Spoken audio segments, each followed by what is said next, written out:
Qué bueno es reunirnos nuevamente como iglesia para darle honra y gloria a nuestro Dios. Qué bueno es tenerles acá. Estoy convencido que cada vez que el Señor nos trae a la iglesia, aparte de venir caminando y estar acá, Dios quiere tocarnos. Dios quiere hablarnos. Y si venimos arrastrados porque alguien dijo, tienes que venir a la iglesia, de todos modos, el Señor tiene un propósito. Y en esta mañana vamos a continuar con el tema del libro, la carta de Pablo a los Efesios.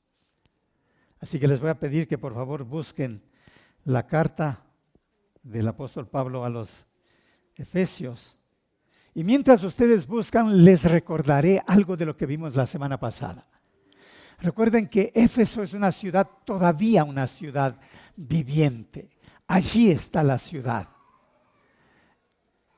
Y tan maravilloso saber que esa ciudad es la ciudad donde fue establecida la iglesia. Allí en Éfeso. ¿Dónde queda Éfeso? En la Biblia lo llama Asia Menor. Ahorita es ese gran país de Turquía. Y Éfeso queda tendiendo hacia el occidente, dando no tanto a la playa, pero dando hacia la costa del Mediterráneo. Y los protagonistas para levantar esa iglesia, recuerdan la semana pasada, fueron una pareja, Aquila y Priscila. Y a ellos se unió un varón reconocido como celoso por la palabra del Señor, y él era Apolos, que fue discipulado por Aquila y Priscila para unirse al ministerio de la iglesia. Pero luego el apóstol Pablo, en su tercer viaje misionero, se une al equipo. ¿Recuerdan eso? Se unen al equipo. Y allí, por supuesto, se queda 3 años. 3 años enteros. Pasó por todo ese bullicio, el levantamiento de los seguidores de la diosa Diana, que no lograron mucho. Y luego Pablo se fue nuevamente de regreso. Y en esa vez de regreso a Jerusalén, donde le toman prisionero y es llevado prisionero a Roma. ¿Recuerdan eso?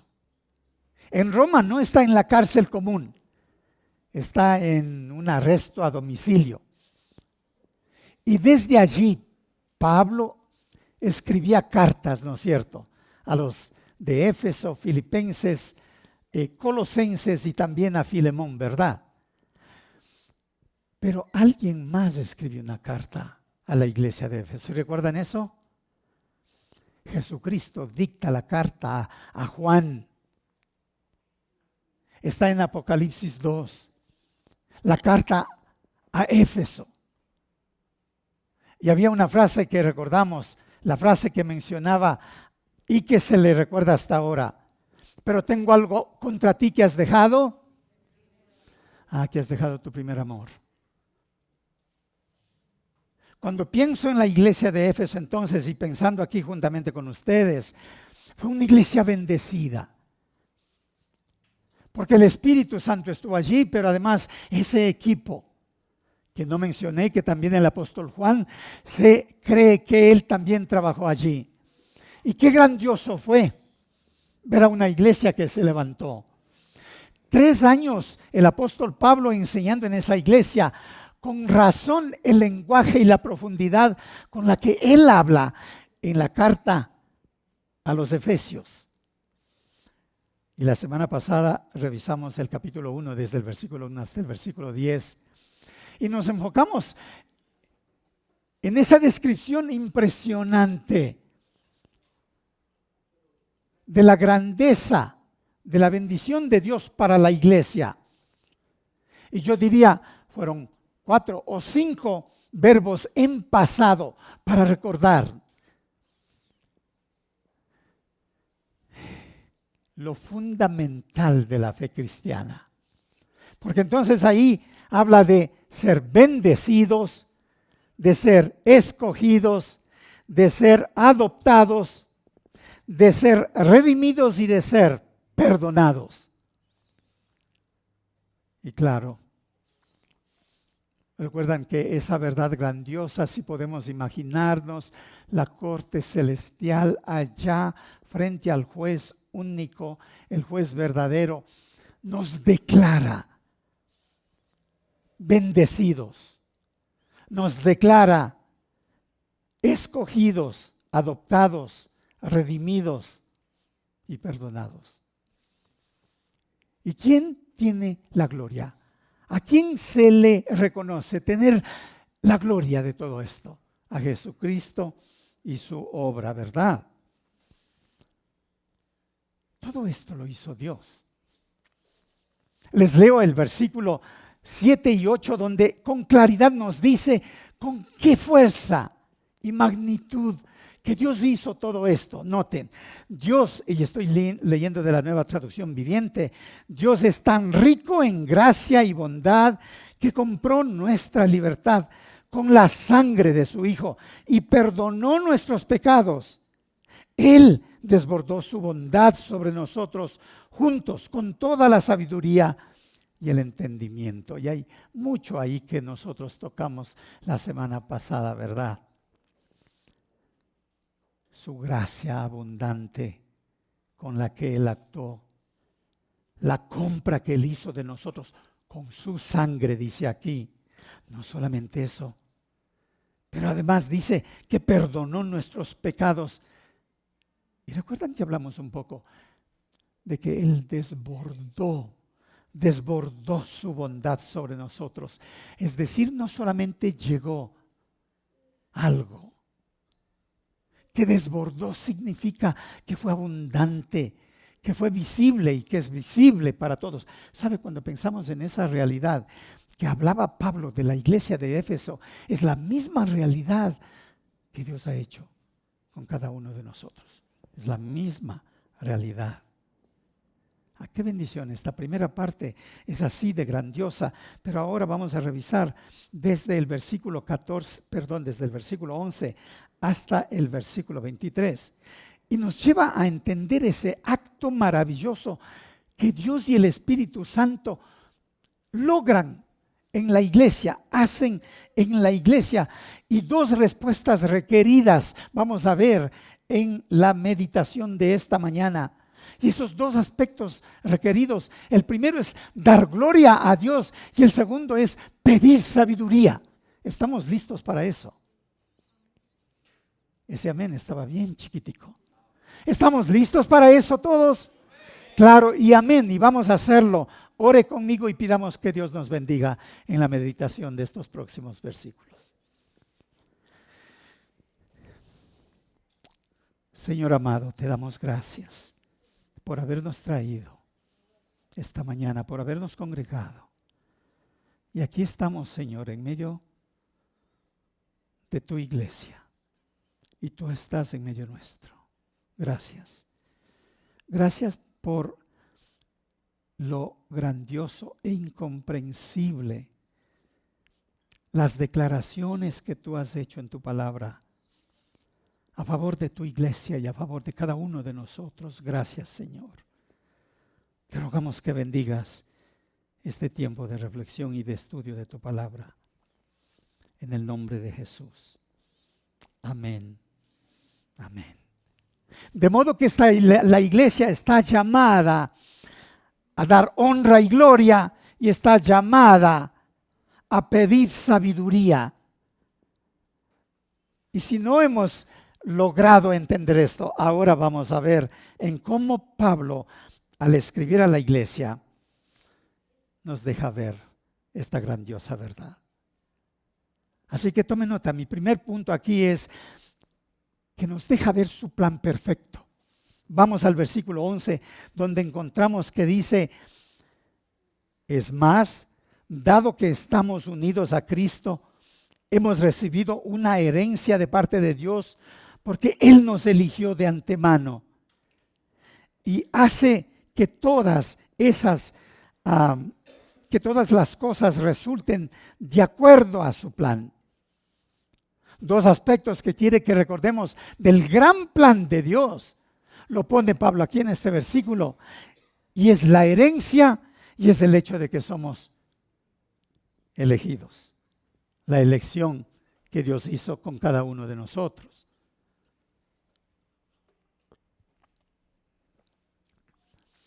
Cuando hablamos de herencia, en el contexto nuestro, cuando hablamos de herencia, es aquello que hemos acumulado y que luego programamos para que quede para alguien, pero ¿cuándo se hace efectivo?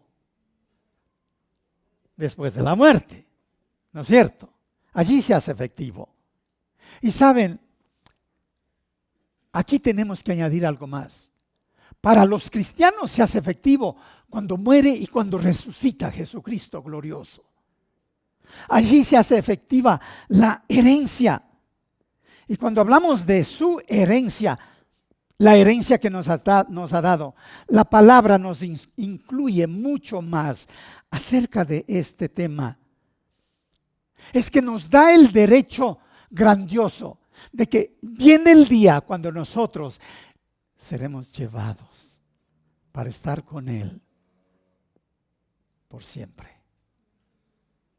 Tenemos una esperanza grandiosa que estaremos con Él por siempre. Y el Señor Jesucristo, de su boca salieron estas palabras que decía así en Juan 14, vendré otra vez y os tomaré a mí mismo. ¿Para qué? Para que donde yo esté, vosotros también estéis. Si no pensamos en eso como una herencia inmensa, ¿qué podemos decir? Tal vez no le conozco aún. Tal vez no he logrado entender la magnitud de esa herencia.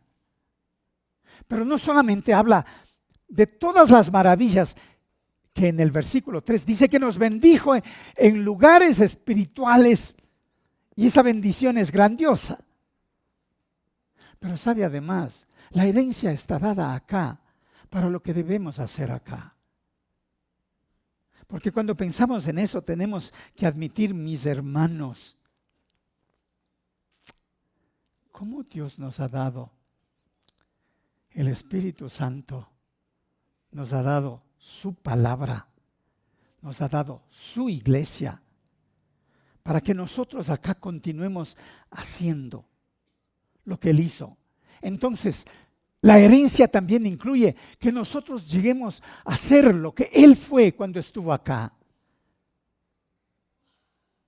Y en lo que Él se ocupó cada día, realmente fue en compartir la buena nueva para reconciliar a este mundo con Dios. Ese trabajo y esa herencia es nuestra, aquí y ahora. Se reconoce a esta herencia como una herencia que no se gasta, que no se agota, que no envejece, que no caduca. Por supuesto es eterna. Leamos lo que dice Pedro, porque Pedro es muy puntual para decirnos qué tipo de herencia es esta. Y dice así, Pedro 1, desde el versículo 4. Y tenemos una herencia que no tiene precio, una herencia que está reservada en el cielo para ustedes, pura y sin mancha, que no puede cambiar ni deteriorarse. Por la fe que tienen, Dios los protege con su poder hasta que reciban esta salvación, la cual está lista para ser revelada en el día final, a fin de que todos la vean, a fin de que todos la vean. Somos merecedores sin antes haber sido muertos e inmerecedores. Pero somos merecedores por lo que hace Jesucristo a nuestro favor. Entonces vemos del gran plan de Dios, la herencia. Déjeme tocar el segundo punto, que es la elección. Y no vamos a abundar en esto porque ya la semana pasada lo vimos mucho con respecto a la elección.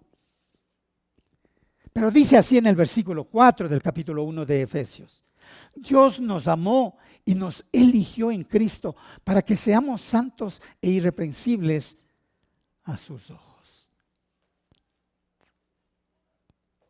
Y nos trae a la memoria estos dos aspectos de herencia y de elección, porque va a desarrollar en los próximos versículos este privilegio inmenso que Dios nos ha dado.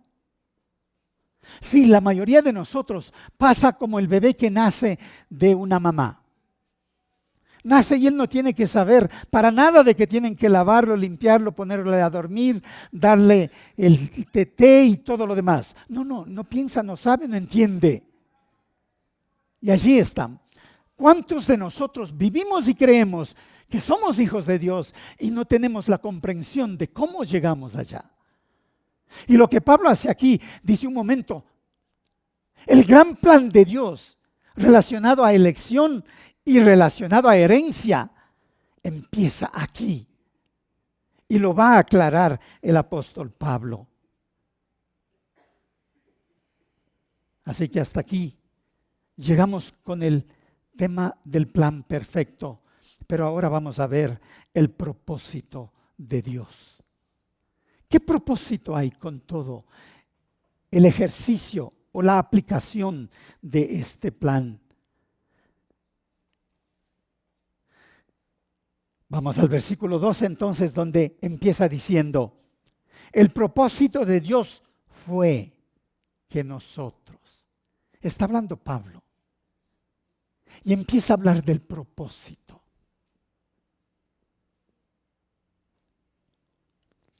Es increíble saber que nuestra fe cristiana tiene un propósito claro, definido.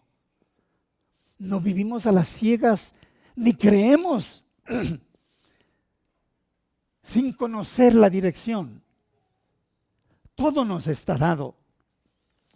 Y cuando Pablo empieza a hablar del gran plan de Dios ejecutado en nosotros, recuerda los dos temas.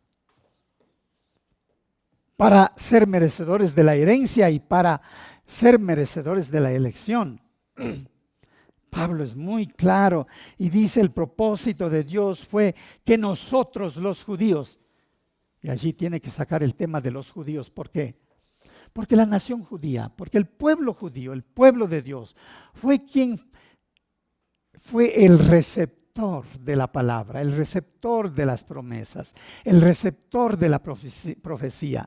Y no por ser eso, todos son creyentes, pero Pablo dice aquí, pero nosotros, el propósito de Dios fue que nosotros los judíos, que fuimos los primeros en confiar en Cristo, los que confiaron en Cristo. ¿Cuál es el propósito? Y a continuación lo dice, diéramos gloria y alabanza a Dios. Ese es el propósito. Pero luego continúa diciendo Pablo, y ahora ustedes, y ese ustedes incluye todas las naciones del mundo, excepto la nación judía. Dice todos ustedes, y nos incluye a nosotros. Y en esta mañana a nosotros puntualmente. Dice, ahora ustedes, los gentiles. Ese fue el término usado. Es decir, los no judíos, los gentiles también. Y empieza a relatar el cómo se da el momento de la salvación. Y termina más adelante diciendo, Dios hizo todo esto para que nosotros le diéramos gloria y alabanza a Dios. Pablo dice, nosotros creímos en Él y le vamos a dar honra y gloria a Dios. Y dice, y ustedes también creyeron en Él y el propósito es darle gloria y alabanza a Dios. Pero revisemos lo que ocurre, el momento de la salvación. ¿Cómo llegamos a ser salvos? La mayoría nos llevamos el crédito. Cuando yo di mi vida a Cristo, así es como hablamos, ¿verdad? Es como que fue mi esfuerzo personal que hizo que yo llegaría a ser cristiano. ¿Sabe que eso viene luego? Cuando el yo ahora tengo que vivir la vida cristiana y desarrollarme. Pero empieza de esta manera, miren, noten lo que dice. Versículo 13 dice, y ahora ustedes los gentiles también han oído la verdad. ¿Qué primeramente ha pasado? Han oído la verdad, y esto es importante, han oído la verdad, las buenas noticias de que Dios los salva. Además, cuando creyeron, han oído, y número 2, han creído. Creyeron en Cristo. Dios los identificó. Dios los identificó como suyos al darles el Espíritu Santo. Y allí nos quedamos para tratar de entender, ¿realmente me fue dado el Espíritu Santo? ¿Es esta una realidad? Esto puede ser que lo tenga por allá las personas que están tan adelante espiritualmente o algo. No, no está dado para los supuestamente espirituales, para los supuestamente dotados o maduros o entendidos. Dice que es para los que han oído y para los que han creído, ¿verdad? Se les da el Espíritu Santo. Y eso que el Espíritu Santo mora en mí, créame, es la única garantía que cuando llegue el día que nos levantaremos, va a ser por esa bendición. Porque somos marcados por el Espíritu Santo. Y continúa diciendo, el cual había prometido tiempos antes o tiempo atrás, el Espíritu es la garantía que tenemos de parte de Dios de que nos dará la herencia que nos prometió y de que nos ha comprado para que seamos su pueblo. Dios hizo todo esto para que nosotros le diéramos honra, gloria y alabanza a nuestro Dios. Yo solamente quiero hacer una pregunta y dejar allí para que usted medite.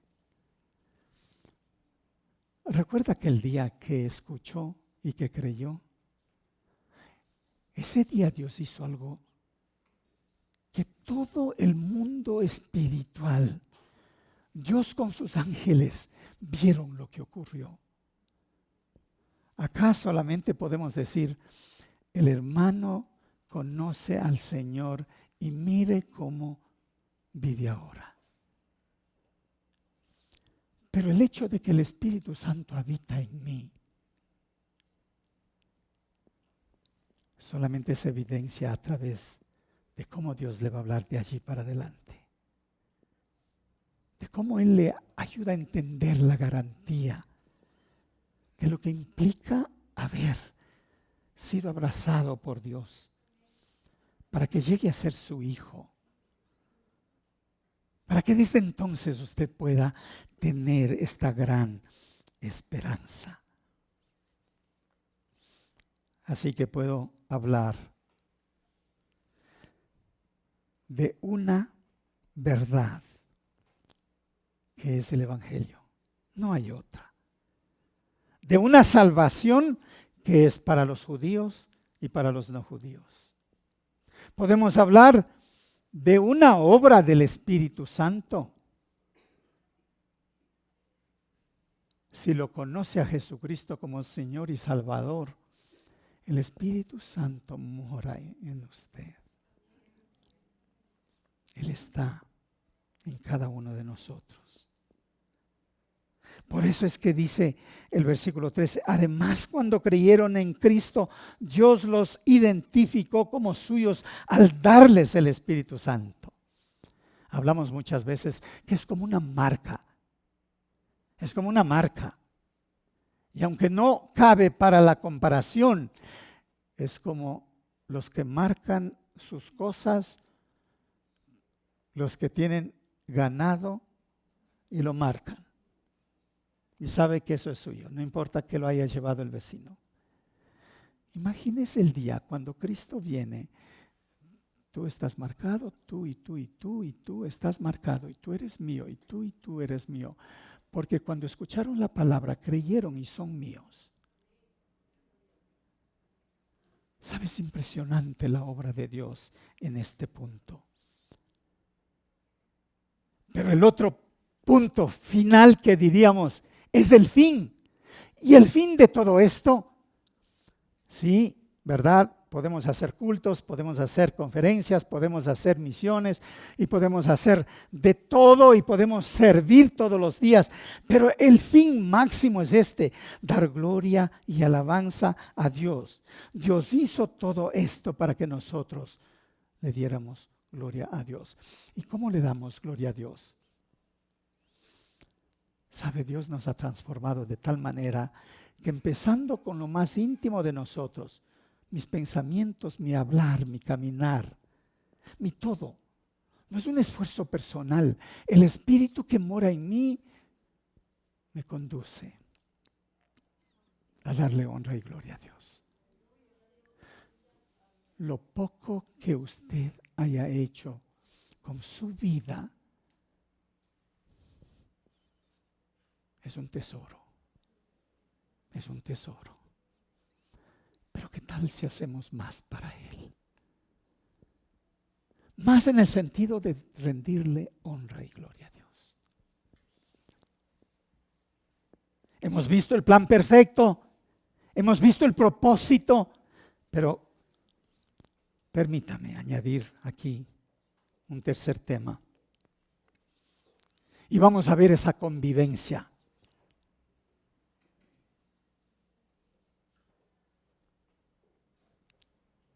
La convivencia de la iglesia con el Señor.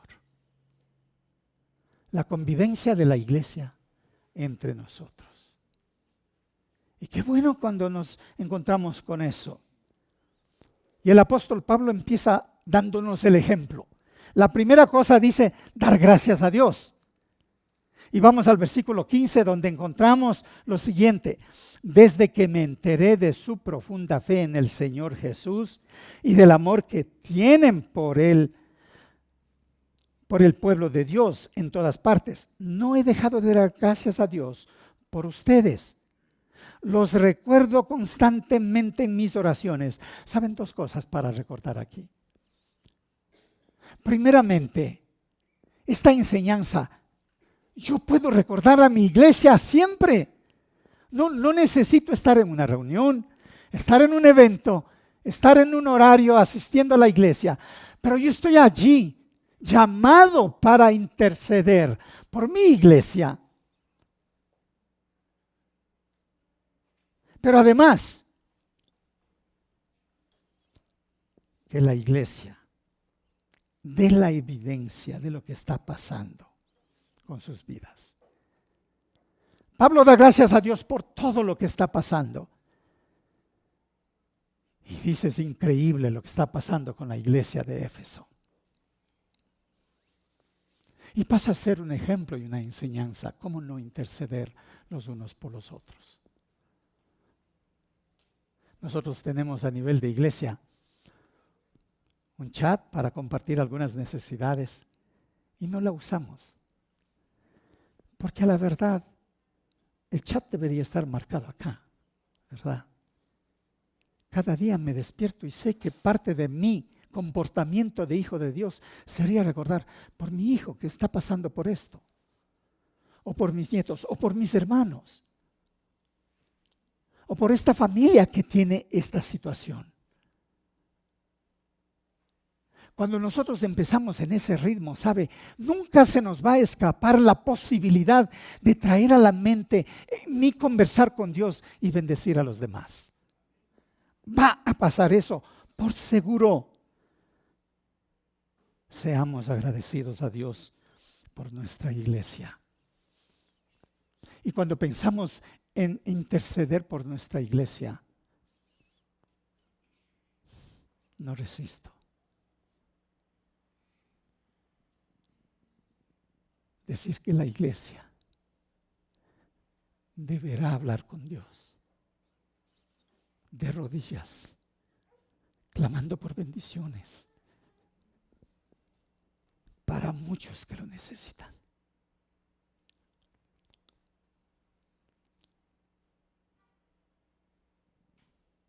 Por todos los desafíos. Puede ser por el dolor, por la angustia. Puede ser porque no hay un plato de comida. Puede ser que han pasado meses y no hay trabajo. ¿Y por qué no clamar a Dios por eso? Pero saben, aquí Pablo nos da un ejemplo grande porque él trasciende lo básico para ayudarnos a enfocar en algo sumamente especial. Noten cómo empieza el versículo 17. Le pido a Dios. Así empieza. Si va al versículo 18, dice, pido que les inunde. Y luego vamos a llegar para ver de qué se trata. Va al versículo 19 y empieza diciendo, también pido en oración. Y continúa. ¿Sabe qué ejemplo grandioso para que nosotros podamos tomar su ejemplo y hacer algo similar? Lea conmigo el versículo 18, dice, pido que les inunde de luz el corazón para que puedan entender la esperanza segura que Él ha dado a los que llamó, es decir, su pueblo santo, quienes son su rica y gloriosa herencia. ¿Sabe? Esto es increíble. Pido a Dios que les inunde de luz el corazón. ¿Cuántas veces el corazón está tan pesadumbrado por el impacto de las cosas de la vida? ¿Cuántas veces el corazón está pesadumbrado aún por el pecado que yo estoy viviendo? El corazón puede estar pesadumbrado muchas veces porque he perdido el norte y he dejado de lado mi conocimiento de Dios mismo. Y Pablo va a esto para decirnos, inunde de luz el corazón para que puedan entender la esperanza segura que Él ha dado a los que llamó. ¿Sabe cuál es la esperanza segura? No es que nos va a dar el carro, la casa y para el arriendo de este mes y la comida y todo lo demás. La esperanza segura es que detrás de todo este trajín de este mundo hay una esperanza segura. Vamos a estar con Él y vamos a disfrutar con Él por la eternidad. Todo habrá quedado atrás y disfrutaremos. Y algunos se nos adelantaron, ¿verdad? Para disfrutar con Él. Es esa esperanza. Es la esperanza que seremos resucitados. Es la esperanza que tendremos un cuerpo nuevo. Es la esperanza que seremos abrazados por Dios. Es la esperanza que se cumplirá. Yo tengo un nuevo lugar. Yo tengo un lugar para ustedes. Y os llevaré para que estén conmigo. Vamos al siguiente versículo 19 y dice, también pido en oración que entiendan la increíble grandeza del poder de Dios. Wow. Y allí está fuerte, ¿no es cierto? Porque sabe entender. No, yo no puedo recibir el entendimiento por revelación o por ósmosis o por sueño o por de otra manera. Hay que sudar la gota gruesa para conocer. Hay que sacar tiempo para hacer eso. Hay que ser dedicados, ¿verdad? No puedo perderme. ¿Sabe qué hace usted con este bendito aparato? La primera cosa en la mañana le prende y lo revisa. ¿Cuál es su interés? Conocer y saber cualquier interés que usted tenga. Pido en oración que entiendan la increíble grandeza del poder de Dios para nosotros, los que creemos en Él. Es el mismo gran poder que levantó a Cristo de los muertos y lo sentó en lugares de honor a la derecha de Dios en lugares celestiales. ¿Están conmigo? Nos está diciendo que la comprensión que yo debo tener, además de todo lo que yo tenga, hay dos cosas fundamentales que yo debo entender. Porque tiene que ver con el gran poder de Dios. Y se refiere a Jesucristo muerto y resucitado. Que yo debo entender aquello. Y luego que Jesucristo está sentado a la diestra del Padre. Son esas dos verdades que pide que nosotros tengamos conocimiento. Pero le voy a decir algo. ¿Sabe qué? Nos cuesta entender eso si yo no tengo a Cristo en el corazón. Pero número dos, si yo tengo a Cristo en el corazón y lo relego a una caja religiosa para solamente hacer cosas religiosas, no la conozco más. Solamente que sé que Él es mi Salvador, pero no entiendo más. El Espíritu Santo que mora en mí hace que yo vaya mucho más allá de actividades o de horarios o de trabajos y me permite tener esta relación con mi Dios. El poder de Dios se nos demuestra Pablo tomando en cuenta lo fundamental. Cristo resucitado y Cristo Señor y Dios soberano sentado a la diestra del Padre. Yo debo vivir mi vida en función de ese conocimiento. Ahora,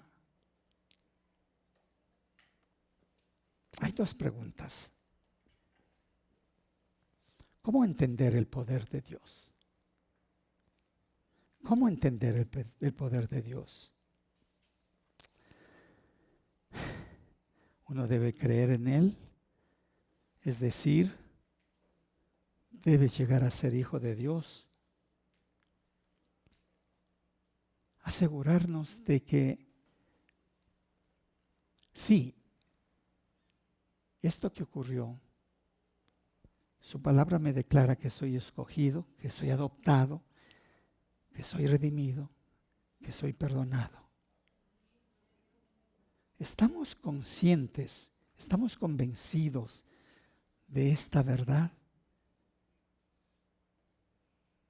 Pablo es exigente. Pido a Dios que entiendan la increíble grandeza del poder de Dios.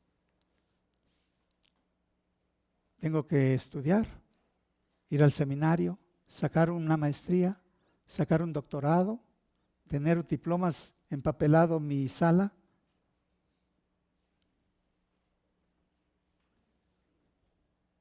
No, ¿verdad? No, así no se conoce el poder de Dios. Les leo lo que dice Juan 14:26. Sin embargo, cuando el Padre envíe al abogado defensor como mi representante, es decir, el Espíritu Santo, Él enseñará todo.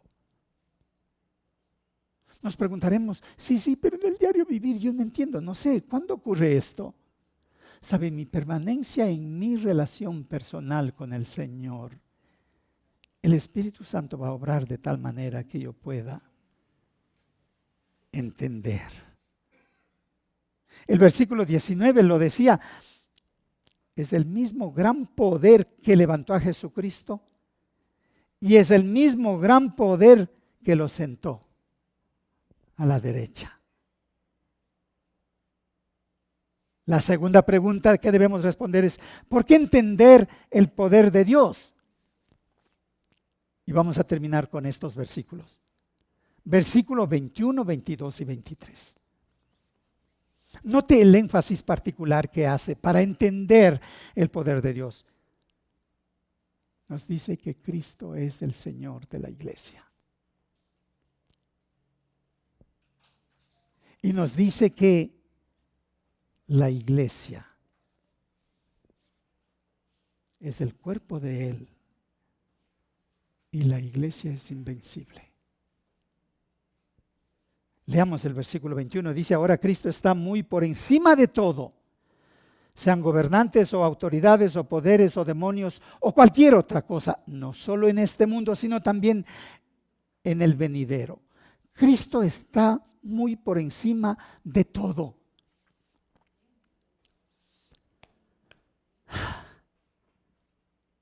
Cuando la iglesia se ha casado con la política, le tiene a la política sobre la iglesia. Qué vergüenza. Y la iglesia se vuelve débil y timorata cuando tiene esas tendencias de buscar favores de fuerzas políticas o de acompañar a cierto líder. Saben, mis hermanos de corazón, si eso está en su mente, saquémoslo. Saquémoslo. Cristo está muy por encima de todo, sean gobernantes o autoridades o poderes o demonios o cualquier otra cosa. Número 2, la iglesia. La iglesia es invencible. Estamos conscientes de que la iglesia es invencible. Versículo 22. Dios ha puesto todo bajo su autoridad, la autoridad de Cristo, a quien hizo cabeza de todas las cosas. Si estamos claros, para beneficio de la iglesia. Wow, cuando sé que Cristo es la cabeza de esta congregación, que nadie se atreva a hablar mal de la iglesia, ni trate de esperar que le complazca la iglesia a usted.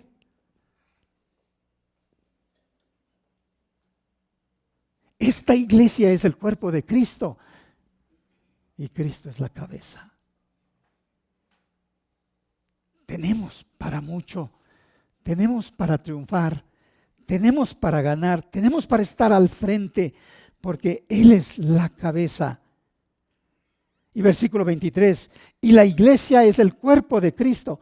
Él la completa y la llena, y también es quien da plenitud a todas las cosas, en todas partes, con su presencia.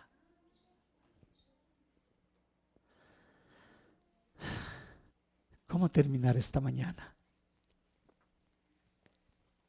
¿Cómo no recordar tanto favor, tanta misericordia, tanta bendición, tanta obra perfecta a mi favor? ¿Cómo no pedir al Señor, Señor, hazme consciente de tanta maravilla? Y digámoslo esta mañana, Señor, úsame para darte honra y gloria, que es el fin fundamental en esta mañana. Para darle honra y gloria a nuestro Dios. Qué bien que decía Pablo, ¿acaso no saben, hablando a los corintios, que vuestros cuerpos es el templo del Espíritu Santo? Pero además Él elabora tan perfectamente el hecho de que Cristo es la cabeza y nosotros somos su cuerpo. Puestos de pie y oremos al Señor y digámoslo, Señor, permíteme honrarte tal como estoy y donde yo estoy. Enséñame a darte honra y gloria a ti. Allí donde está, con reverencia y quietud, acompáñeme. Señor amado,